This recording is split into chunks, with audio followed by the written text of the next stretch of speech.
Natutuwa ako dahil naging tradisyon na po sa Batch 77 na magkita-kita, no?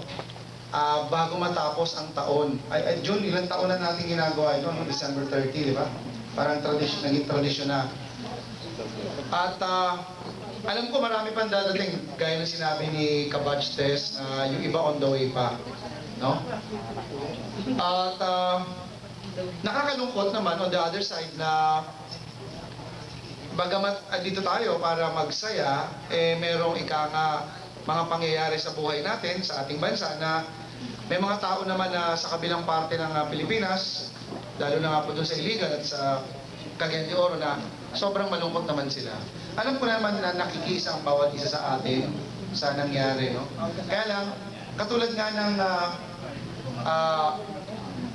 kung tawagin ay mga palabas or mga shows, sabi nga the show must go on. Ibig sabihin, hindi naman pwede na may pangyayaring ganon, magiging sobrang lungkot na rin natin. Bagamat nakikiisa tayo, di ba? So, dito tayo parang magsaya ng kahit na ilang oras lang. Pero, after this, syempre, back to reality tayo, na may ganong problema na nangyayari sa bansa.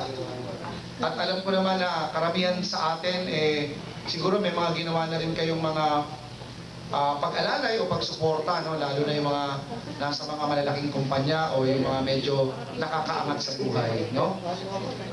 Hindi natin gusto ang mga ganung pangyayari, pero nangyari na. In the same manner, ladies and gentlemen, my fellow batchmates, uulitin ko po yung mga nakaraang kunding mensahe sa ating mga nakaraang mga pagtitipo na, alam nyo, masaya ang ganitong klaseng mga pagliliwang or okasyon. Katulad nga po ngayon, parang Christmas